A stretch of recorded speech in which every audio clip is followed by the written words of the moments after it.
माँ इसमें लेकिन भी ये कुछ साला नहीं है। कर क्या रहा है यहाँ पे? अच्छे से देख बेटा, कुछ ना कुछ तो जरूर होगा। इसका पर्स कहाँ है? यहाँ तो पर्स रखी ही नहीं है। आप अपना अरे पर्स रहने भी दो एक बार दिखा शकुंतला, दीजिए। बहुत हो गया। 1 मिनट रुकिए दीदी, ले आती हूँ। अरे इतने दिनों से मैं परेशान थी, लेकिन आज मुझे मेरी समस्या का हल मिल गया है। इन लोगों के झगड़े ने मुझे मौके पे चौका मारने का एक मौका दे दिया है। सुनो रेशमा, तुम आई क्यों नहीं? देख रही हो ना भाभी का नाटक। मैंने सब सुन लिया है, मैं बहरी नहीं हूँ। यहीं बैठे बैठे सब सुन रही थी। और नाटक अच्छा है। हम मुझे एक मौका मिला है। क्या? कैसा मौका मिल गया है? अरे हमें अपना हिस्सा चाहिए, और ऊपर से यहाँ से कुछ पैसे भी चाहिए, अनाज भी चाहिए, जो ये लोग देने को तैयार नहीं है। और अगर हम ये साबित कर दें जो आपने कहा कि इस औरत ने चोरी किया है, तो हम आसानी से पा सकते हैं ना। इसीलिए मैं सोच रही हूँ ना, आपके पास जो 50,000 रुपए रखे हैं।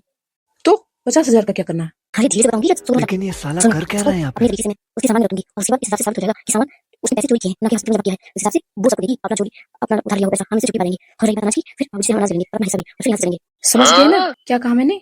बताओ कहाँ लेकिन- रखी हो? लेकिन कुछ नहीं, जल्दी बताओ। वो नीचे वाले कबर्ड में है, और जल्दी आओ, माँ ने बुलाया है। हाँ चलो मैं आती हूँ। अच्छा हुआ सास ने आग लगाई, और उसका फायदा मैं उठाऊंगी अब। अरे बाप रे! इसको तो पहले छुपाना पड़ेगा, जेब में रख लेती हूँ। अभी जल्दी करिए। हाँ आ रही हूँ। दीजिए, मैं ले लूंगी खुद। बताइए बस कहाँ पर है? इस झोले में इसने क्या रखा है? दीदी वो उधर खूंटी में टंगा है, जाकर ले लीजिए। दीदी 1 मिनट आप रुकिए, मैं भी चलती हूँ आपके साथ। आओ भाभी जल्दी। अरे शकुंतला रहने दे, क्यों बेचारी का खामखा सामान छीट रही है तू? मौसी जी आपको क्या दिक्कत है? आप बार बार माँ को क्यों रोक रही हैं? देख लेने दीजिए ना। कुछ भी नहीं मिला कल मुही के पास। माँ जी आप वहाँ टाइम अपना मत वेस्ट करिए, इधर आइए, इधर देखिए। ये कहाँ से आया? मैंने अपने पर्स में छुपा मैंने के तो कोई टांग के पैसे ऊपर नहीं रखे रखा थे, है। तो मिलेगा कहाँ से आपको? ये देखिए 50,000 रुपए। 2 गड्डी नोटों की 25-25 हजार की है शायद, मुझे गिनना पड़ेगा, जो भी पता चलेगा। बहू अभी जल्दी गिनो। ये करमजली ने मेरे पैसे चुरा के यहाँ रख रखे हैं। हेलो दीदी, 1 गड्डी आप गिनो, 1 मैं गिनती हूँ। ये पूरे 25,000 रुपए हैं। ये भी माँ, ये भी 25,000 है। रागिनी इस पर्स को और ध्यान से देख, कहीं इस करमजली ने इसमें कुछ और तो नहीं छुपा के रखा है। जी ध्यान से मेरे देखो। पैसे नहीं है। इसमें अब तो और कुछ नहीं है, लेकिन एक बार रूम पूरा देखना पड़ेगा ध्यान से। हाँ मम्मी जी, दीदी सही कह रही हैं। एक बार इनका बेड वेड सब चेक करना पड़ेगा। अरे तो करो ना, किसने मना किया है? इस माँ जी, करमजली मेरा की बाल- इतनी औकात नहीं है जो हमें रोक दे। हमारा घर है, जो चाहे वो देखें, जहाँ चाहे वहां ढूंढे। अब तो सबूत भी है हमारे पास। शकुंतला बहू के बाल छोड़, बहुत हो गए तेरा अत्याचार। शकुंतला बस कर, आइंदा तूने उस पे हाथ उठाया ना तो मुझसे बुरा कोई नहीं होगा, समझी कि नहीं? ये पैसे छोड़, ये पैसे मेरे हैं। मैंने दिया था बहू को रखने के लिए, 1 हफ्ते हुए, शायद वो भूल गई रखकर। मेरे बेटे से मैंने मंगवाया था। और खबरदार अगर बहू को तुमने हाथ लगाया दोबारा, मैं तुरंत पुलिस कंप्लेन करवाऊंगी, भी फोन करके अपने बेटे से, समझी?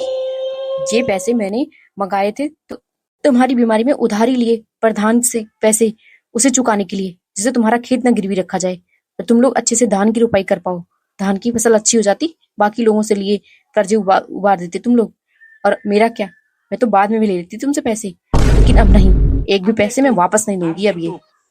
और रागिनी तुम सुनो, तुम और तुम्हारी भाभी और इस सब के सब अभी के अभी इस कमरे से बाहर जाओ, नहीं तो मैं अभी अपने बेटे को फोन करूंगी और तुरंत वो पुलिस कंप्लेन करेगा। उसकी जान पहचान भी अच्छी है, अभी 2 पुलिस वाले आएंगे और तुम लोग की हेकड़ी निकाल देंगे। जो रात में अकेली औरत बेचारी के ऊपर इतना तुम लोग अत्याचार कर रहे हो, उसकी मजबूरी का फायदा उठा रहे हो तुम लोग। इसने तुम्हारे साथ भलाई किया, लेकिन तुम्हें कुछ नहीं समझ में आएगा। चलो निकलो यहाँ से, बहुत हो गया तुम लोग का नाटक। लेकिन ये पैसे तो मेरे थे। धीरे से उठा लेती हूँ पैसे। ऐसे मेरी चिड़िया, पैसे को हाथ मत लगाना, हाथ हटा वहां से, वरना जानती नहीं है अंजाम क्या होगा। शकुंतला से पूछ ले मेरे बेटे की पहुंच कहाँ तक है। 3 बेटे हैं मेरे, और तीनों अच्छाई और सच्चाई के रास्ते पे चलते हैं, और उनकी पहुंच बहुत ऊंचाई तक है। अगर एक बार अंदर डलवाया उन लोगों ने ना, जिंदगी भर वापस नहीं निकल के आ पाएगी। सारे जो पैतरे तू अपना रही है ना, सब फेल हो जाएंगे, वरना निकल जा। शकुंतला तुम्हारी बहू को तो नहीं समझ में आ रहा, लेकिन तुमको समझ में आ रहा है, ले जाके हिंदी में समझा देना। आप नहीं कुछ बोल सकते हैं, देख रहे हैं मौसी जी की दबंगई, मेरी पत्नी से पंगा ले रही है। इतना है तो तू ही बोल देना, मैं क्यों बोलूं? वो जो भी कह रही है ठीक कह रही है। एक बार नहीं, हजारों बार उन्होंने इस घर के लिए बहुत कुछ किया है, लेकिन तुम्हारी माँ को और तुम लोगों को कभी समझ में नहीं आएगा। और मेरी मानो तो तुम भी जाओ यहाँ से, क्योंकि सबसे बड़ा केस तुम्हारे ऊपर होने वाला है। जो इस घर में जो बिखराव किए हो ना, अगर पुलिस आ गई और पता चला उसे कि तुम भी इसमें शामिल थे, तो सबसे लंबा जेल तुम ही जाओगे। देख लूंगी मैं आपको। इतना बड़ा वखेड़ा खड़ा करके तुम्हें तो बहुत मजा आया होगा ना। जी चाह रहा तुम्हें थप्पड़ मारू खींच के मैं। नहीं भाई साहब, ये गलती मत करिएगा। थप्पड़ मारने से ना इस औरत की आंखें कभी नहीं खुलेंगी, क्योंकि ये इंसान नहीं, ढीठ है, ढीठ। इतनी बार इसको मैंने समझाया है और इतनी बार प्रॉब्लम से निकाला है, लेकिन इसको पता नहीं कितनी जलन है बहू से। खुद तो इसके मन में जहर भरा ही है और इसने अपने बच्चों के मन में भी जहर घोल दिया है बहू के प्रति। लेकिन ये नहीं जानती है इस तरह से गलत करने से किसी के साथ गलत नहीं होता। जो सच्चाई और अच्छाई की राह पे है उसे कोई नहीं झुका सकता और कभी गलत साबित नहीं कर सकता है। सो तो है बहन जी, लेकिन कई बार ऐसा होता है कि इन लोगों के जाल में मैं भी फंस जाता हूँ और कई बार मैंने भी बहू के साथ गलत कर दिया है, उल्टा सीधा बोल दिया है इन्हीं लोगों के पचड़े में आकर। शकुंतला, सच में मेरे पता नहीं कौन से कर्म इतने बुरे थे जो पत्नी के रूप में तुम मिली हो। मैं तो चाहता हूँ तुम आज मर जाओ। अब तुम्हें कुछ भी होगा मैं कतई नहीं दौड़ूंगा। अब तो मैं कसम खा ले रहा हूँ क्योंकि तुम उस लायक हो नहीं। बहू, हो सकेगा तो मुझे माफ कर देना। यहाँ जो कुछ हुआ ये होना नहीं चाहिए था। मैं चाहता तो पहले ही रोक लेता इन लोगों को, लेकिन मैं भी डरा हुआ था और मैं चाहता था इन लोगों की आंखों से पट्टी हट जाए, इन्हें सच दिखे कि तुम ऐसी नहीं हो, इसीलिए मैंने इन सबको ये सब करने दिया। लेकिन तुम्हारे दिल को बहुत ठेस पहुंचा होगा, उसके लिए मुझे माफ कर देना। बहू उठो, बरामदे में तुम्हारी बेटी सो रही है। खाट पे वहां पर बहुत मच्छर लग रहे होंगे, उठा के लाओ उसे कमरे में और सो आराम से। टेंशन लेने की कोई जरूरत नहीं है। ठीक है मौसी जी, लेकिन लेकिन मुझे ये आपसे एक बात पूछनी थी। ये पैसे आपने मुझे कब दिया? हाँ, पहले नहीं दिया था तो लो, आप ले लो, लेकिन धीरे बोलो। ये पैसे तुम्हारे हैं, इस पे तुम्हारा ही अधिकार है, रख लो। वो कैसे मौसी जी? इन पैसों के बारे में तो मैं कुछ जानती भी नहीं हूँ। और देखो बहू, रात बहुत हो चुकी है, ज्यादा बहस करने की जरूरत नहीं है। मैंने जैसा कहा वैसे करो। इस पैसे को रखो, अपना सारा सामान सफेदो, बच्चे को लाओ और मच्छरदानी लगाओ और सो जाओ, और मुझे भी सोने दो। और तुम्हें बहुत जाने की जिज्ञासा है ना, तो कल स्कूल जानते समय बाग में मिलना मुझसे, मैं वहां आके बताऊंगी, क्योंकि जानती नहीं हूँ दीवारों के भी कान होते हैं। सच में मौसी जी के ही होंगे पैसे, वरना इतनी कॉन्फिडेंस ये मुझे कैसे देती और वो लोग निकल कैसे जाते रूम से। हाय राम, मैं तो लुट गई, बर्बाद हो गई। मेरा सारा पैसा चला गया। अब मैं क्या करूं? मुझे नहीं पता था ये बुढ़न जी इतनी होशियार है। रेशमा सुनो। अरे क्या सुनो रेशमा, मेरा सारा पैसा तुमने बर्बाद करवा दिया। पहले नहीं बता पा रहे थे कि तुम्हारी मौसी इतनी होशियार है। वो बुढ़न जी, उसके पास इतना दिमाग है। मेरे पैसे को उसने अपना पैसा बता दिया। मैं तो बर्बाद हो गई, मेरा सारा पैसा चला गया। अच्छा, तो पैसा इसने रखा था। अच्छा, तभी ये शहरी चिड़िया वहां से पैसे उठा रही थी। इस पे शक तो मुझे पहले से ही था, लेकिन एक बार को मैं इस चक्कर में पड़ गई थी कि साथ में तो रागनी भी गई थी, कहीं उसने तो नहीं रखे पैसे अपने पास से। लेकिन बहुत बढ़िया है, चलो मुझे भी अच्छा मौका मिल गया। अब मैं बहू से कह दूंगी पैसे वो अपने पास ही रखे। लड़ो दोनों जन पति पत्नी। क्या कह रही हो रेशमा? कैसा पैसा? कौन सा पैसा चला गया? हाँ, कैसी बकवास कर रहे हो तुम? कैसे भुलक्कड़ और बेवकूफ इंसान हो? तुमसे ही पूछ के वो पैसे ले गई ना मैं, जो दुकान खोलने के लिए हम लोगों ने रख रखा था। तुमने एक बार भी मना भी नहीं किया कि पैसे मत ले जाना। तुम्हारी मौसी इतनी दिमाग से तेज है, उसने मेरे पैसे को अपना पैसा बता दिया। जी तुम क्या बकवास कर रही हो? बकवास नहीं कर रही हूँ, पहले ही मैंने तुम्हें बताया है कि मैं अपने पैसे ले जाके तुम्हारी भाभी के पर्स में रखूंगी और उसके बाद बता दूंगी कि इसने चोरी करके रखे हैं। इस हिसाब से हम लोग का गेम था, तुम भूल गए? चाहे जितना सर हाथ पैर पटक लो, पैसे तो वापस नहीं मिलेंगे अब। आहा हा हा, बहुत मजा आ रहा है तुम लोग की लड़ाई सुनकर। और लड़ो, सारे गड़े मुर्दे उखाड़ दो। उस दिन आया था, पैसा मांगा गया तो झूठ बोलने लगा कि हमारे पास पैसे ही नहीं और रखा है 50,000 रुपए। जो बच्चे अपने माँ बाप के नहीं होते वो दुनिया में किसी के नहीं होते। अब दोनों जन पति पत्नी खुद में लड़के मर जाओगे, ये रुपया जो ना करवाए। 10 मिनट पहले यहाँ से जाने से पहले तो मैंने तुम्हें बताया था सारी बात। तुमने मुझसे ये नहीं कहा था, तुमने केवल ये कहा था कि पैसे कहाँ हैं, वही मैंने बताया। और मुझे बात समझ में आई नहीं थी, बस मैंने तुम्हें जगह बता दी थी पैसे की। मुझे क्या पता था तुम पैसे गंवाने जा रही हो अपने। चिल्ला क्या रही हो? चुप करोगे कि नहीं? अब पूरे गांव में नाक भी कटवाना है क्या? अगर मौसी जी को पता चल गया ना कि सब किया धरा तुम्हारा है, ले जाके जेल में बंद करवाएंगी, फिर समझ में आएगा जो धोखाधड़ी कर रही थी तुम भाभी के साथ। चुप करोगे कि नहीं? बड़े आए भाभी के गुणगान करने वाले और मौसी से डरू इनके। उनकी इतनी हिम्मत है जो मुझे जेल में पहुंचवा देंगी। मैं उनको जेल ना करवाई तो मेरा नाम भी रेशमा नहीं, समझ? ये मुझे चालबाज और होशियार कह रही है। ठीक है, अब दिखाती हूँ अच्छे से चालबाजी। घबरा ना तुम। अगर मैंने तुझे यहाँ से भगाया नहीं ना तो मेरा नाम भी शांति देवी नहीं। अब दिखाऊंगी मैं अपनी चालबाजी और होशियारी। अब अपना मुंह बंद ही रखना। तुम्हारी तरह मैं गंवार नहीं हूँ जो अपने बाप से तुमने हिस्सा भी नहीं ले पाया अभी तक। शादी कर लिया मुझसे झूठ बोल के, मेरे पास ये है वो है, और यहाँ फूटी कौड़ी नहीं है, ऊपर से एक माँ। दुनिया भर की बीमारी पाल रखी है उसने, पता नहीं कितने पैसे लगे होंगे। वो बेचारी सीधी है औरत, जब उसकी दवाई करवा रही है। मेरे जैसा रहता ना, मर जाने देती, दवाई भी ना कराती। एक बात मेरी ध्यान से सुन लो, पैसे मुझे कल चाहिए मेरे वापस। तुम चाहे जैसे लेकर आओगे अपनी मौसी से मांग के, समझे कि नहीं? वरना मैं शोर मचा दूंगी कि तुम्हारी माँ ने मेरे पैसे चुराए और अपनी बड़ी बहू के पर्स में ले जाके छुपा दिए थे। पूरे गांव में तुम्हारी माँ की थू थू होगी ना, तब तुम्हें समझ में आएगा। तुम्हें जो करना है सो करो, तुम्हारी इन धमकियों से मुझे डर नहीं लगता। पहले ही बिना बताए तुमने पैसे ले जाके वहां रख दिए और ऊपर से मेरी माँ को फंसा रही हो। तुम्हारे कहने से थोड़ी ना हो जाएगा। और हाँ, एक बात मेरी कान खोल के सुन लो, वो पैसे मेरे कमाए हुए थे, मैंने कमा के इकट्ठा किए थे, जो तुमने गवा दिए ले जाकर। जैसे मन करे वैसे निकाल के लाओ मौसी से, मैं नहीं जाऊंगा कुछ कहने। और हाँ, अगर नहीं कल तक पैसे मिले ना तो मेरे घर से तुम निकल जाना, समझी? बहुत सुन लिया तुम्हारा मैंने और बहुत सह लिया। अच्छा, वो तुम्हारे कमाए हुए पैसे थे तो मेरा क्या हुआ, कहाँ गया? मेरे घर में जाके तुम रह रहे थे घर जमाई बनकर, उतने का तो किराया चला गया होगा मेरे घर का। ऊपर से तुम्हारी चक्कर में पड़ के मैंने अपना 2 कमरे का रूम भी बेच दिया। दुकान खोलोगे, ये करोगे, वो करोगे, सारे पैसे पता नहीं कहाँ डाल दिए। मेरी पूरी बात सुनते जाओ, वरना मुझसे बुरा कोई होगा नहीं। हाँ, लेकिन फिर भी इन पैसों को मुझे संभाल के रखना होगा। हाँ, मौसी जी ने मुझे दिए हैं, उन्हें वापस लौटाना है इन पैसों को। मैं स्कूल जाऊंगी कल, अगर चोरी हो गए पैसे तो, क्योंकि इन लोगों का कोई भरोसा नहीं है। मेरा रूम खोल के लोग फिर चेक कर सकते हैं। इन पैसों को मैं कहाँ रखूं? इनको मैं आज रात तकिए के नीचे ही रख लेती हूँ और सुबह सुबह मौसी जी को थमा दूंगी। मेरी बस की बात नहीं है इतने पैसे संभालना। पैसे तो रख दिए, सामान सही करूं अब। किस तरह से इन लोगों ने सारा सामान बेरहमी से मेरा छीन दिया। अगर मौसी जी ना होती तो आज ये लोग मुझे मार भी देते। ये बच्चों की मार्कशीट वाली फाइल मैंने घर भरने के लिए ले आया था, इसको भी पटक पटक के माँ जी ने कोना पूरा फाड़ दिया। ये लोग पता नहीं क्या चाहते हैं मुझसे। मौसी जी ना रहती तो मेरा पता नहीं क्या होता। कल वो चली भी जाएंगी, फिर इन लोग का अत्याचार में कैसे सहूंगी? अब इसके लिए स्कूल में भी मुझे डांट सहना पड़ेगा, लेकिन जो भी हो, कुछ भी बोलेंगे सुन लूंगी, क्योंकि गलती मेरी ही है। एक अकेली औरत की जिंदगी इतनी कठिनाइयों से भरी होती है, मुझे नहीं पता था मैं शादी करके इतना फंस जाऊंगी। मेरी जिंदगी तो नरक बन गई है।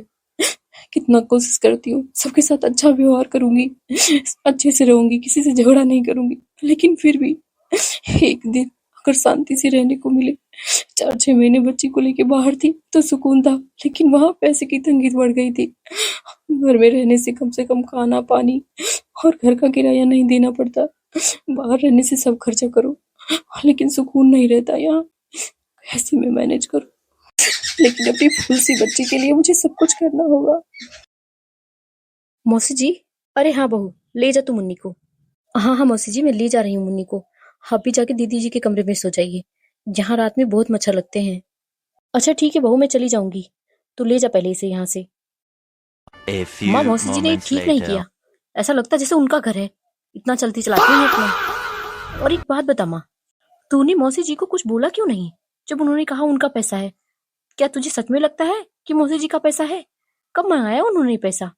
इतने दिन से मुखिया जी परेशान कर रहे हैं बाबूजी को आके कि खेत दो वरना धान नहीं बैठाने देंगे, तब उन्होंने कहा कि मेरा पैसा है, ले लो। और कह रही हैं कि तेरे लिए पैसा मंगाई थी। मुझे तो लग रहा है सरासर झूठ बोल रही हैं।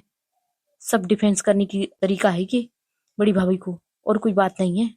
बेटा धीरे धीरे बोल, समझ में तो मुझे भी आ रहा है कि पैसा उनका तो नहीं है, कि आज तक उन्होंने ऐसा तो नहीं किया कभी। जब भी मैं बीमार हुई हूँ या कोई भी जरूरत पड़ी है, वो पैसा लेकर आई हैं, तो या तो उन्होंने मुझे पैसा दिया है या तो तुम्हारे बाबूजी को, और किसी के हाथ पे नहीं रखते हैं, क्योंकि पैसे तो उन्हें हमसे वापस मिलते हैं ना।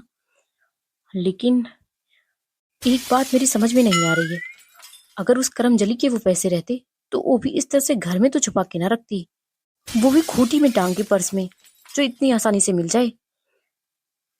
मुझे समझ नहीं आ रहा है आखिर इतने पैसे आए कहाँ से। सच में करमजली के ही हैं? दीदी झूठ बोल रही है? अच्छा एक बात बता, खूंटी पर से पर्स किसने उतारा था? मैंने ही उतारा था माँ, और किसने उतारा था?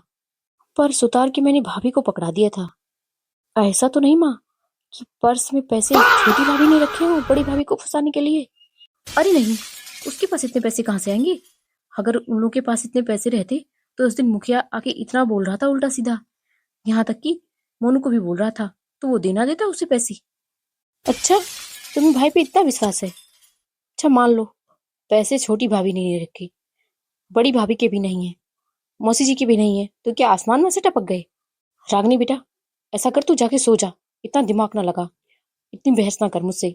मुझे भी नींद आ रही है, दवा खा रखी मैंने, रात के 11 बजने वाले हैं। जाकर सो, सुबह देख लेंगे किसके पैसे हैं। तुम तो मुझे ऐसे सुना रही हूँ माँ जैसे मैंने रखे हैं पैसे। जा रही हूँ मैं सोने, अब कोई बहस ही नहीं करूंगी इस बारे में किसके पैसे हैं। चाहे जहां से आए, चाहे जिसके पास जाए, मुझे क्या, मुझे तो अपने ससुराल जाना है बस। हे भगवान, मैं किसी से कुछ भी नहीं कह सकती हूँ, सबके सब हमेशा तनतनाए रहते हैं। अब इसका मुंह फूल गया, अब बस किसी तरह नींद आ जाए। इतना बुलाया मैंने, रागिनी दरवाजा खोल दरवाजा खोल, लेकिन लड़की ने एक बार भी नहीं सुना। क्या इतनी देर में सो गई होगी? लेकिन नहीं, अब आज उसका मन मुझे अपने पास सुलाने का नहीं है। पूरी रात मुझे यहाँ मच्छर से खवाना पड़ेगा। मौसी जी, आप अभी तक यहाँ बैठी हो, सोने क्यों नहीं गई? अरे बेटा, आज मुझे यहीं सोना पड़ेगा। रागिनी ने अंदर से दरवाजा ही बंद कर लिया अपने कमरे का। अब कहाँ सोऊंगी मैं? अगर ये यहाँ सोएंगी तो मैं कहाँ जाऊंगा? उस कमरे में तो मैं वापस नहीं जा सकता हूँ। इतनी लड़ाई की उस रेशमा ने। बेटा, तू उधर मुंह करके क्यों खड़ा है? जा तू भी सो अपने कमरे में। ये क्या मौसी जी, आप यहीं पर सो भी गई? अरे बेटा, तो क्या करूं, कहाँ जाऊं? तुझे क्या दिक्कत है? तू जाना अपने कमरे में सो। अरे नहीं नहीं मौसी जी, वो छोड़ो, हटाओ, सोने तो नहीं है। चलता हूँ, छत पे सोता हूँ आज चलेगा। अरे ये तो यहाँ सो रही हैं, हम मैं कहाँ जाऊँ आज? इनको जगा नहीं सकता हूँ, और शकुंतला के पास तो मैं जाऊंगा नहीं, वरना उसकी बहस में बुरी रात निकल जाएगी। करेगी अपनी वाली और चिल्ला चिल्ला के बोलेगी भी, दिमाग खा जाएगी पूरा। चलो आज बाहर जमीन पे ही सोना पड़ेगा, रात भर मच्छर काटेंगे। क्या करूं? बाप बेटे दोनों भटक रहे हैं आज। हो गई दोनों की पत्नियों से लड़ाई। अब उस पैसे के लिए ये लोग सुबह फिर लड़ेंगे, ये बात तो तय है, क्योंकि सबके दिमाग में ये बात खटक रही है पैसे आए कहाँ से। और जिसका है उसकी तो आज लंका लगी हुई है, वो तो सुबह किसी न किसी बहाने लड़ाई तो करेगी ही करेगी। उसके लिए मुझे कुछ तो दिमाग लगाना पड़ेगा, लेकिन इस टाइम इन मच्छरों से आफत छोटे, नींद आए पहले। ये कितनी प्यारी और मासूम है, इसी का शक्ल देख देख के मुझे जीना है। मेरी जिंदगी में जो भी दुख दर्द आए, मैं तुम्हारे लिए सब हंसते हंसते सह लूंगी। बस तुम एक दिन बहुत अच्छी और कामयाब इंसान बनना, मेरी दिल से यही दुआ है तुम्हारे लिए। इतना बुरा एनवायरनमेंट है यहाँ का, यहाँ रहने के लिए मैं मजबूर हूँ अपनी बच्ची के साथ, वरना इस एनवायरनमेंट में मुझे एक दिन नहीं रखना चाहती। काश मेरी सैलरी और ज्यादा होती, मैं इसको लेके हमेशा बाहर रह पाती, अच्छी माहौल दे पाती, इसकी अच्छी सी परवरिश कर पाती। ये लोग तो ये भी नहीं सोचते कि घर में एक छोटी सी बच्ची है, हर वक्त हर चीज के लिए बहस करती फिरती है, हमेशा किच किच किच किच, ना बोलो कुछ तब भी 4 बातें सुना के जाएंगी। छोटी सी बच्ची पे क्या असर पड़ेगा, लेकिन किसी को कोई फर्क नहीं पड़ता। मौसी जी, अरे हाँ बहू बोलो, स्कूल जा रही हो क्या? हाँ जा रही हूँ। ये लीजिए आपके पैसे और इसे संभालिए, मेरे बस की बात नहीं इस पैसे को संभालना। अरे बहू, ये मेरे पैसे नहीं है, तुम्हारे पैसे हैं, और तुम्हें तो इन्हें संभालना ही है। इनको पर्स में रखो और ले जाओ स्कूल में, जिससे जिससे तुमने उधार मांगा था ना अपनी सास की दवाई के लिए, सबको वापस लौटा देना। क्या कह रही है मौसी जी आप? हाँ हाँ, मैं बिल्कुल ठीक कह रही हूँ। जिसका जिसका उधार हो ना वापस करो, अगर कोई कुछ पूछे तो कह देना मेरी मौसी जी ने दिया है वापस करने के लिए, समझी? अब रखो और जाओ, और मुन्नी को भी तुम्हें ले जाने की जरूरत नहीं है स्कूल, मैं रुकूंगी अभी 2-4 दिन और, जब हालत घर के तुम्हारे सुधर जाएंगे फिर ही जाऊंगी मैं। अच्छा, थैंक यू सो मच मौसी जी।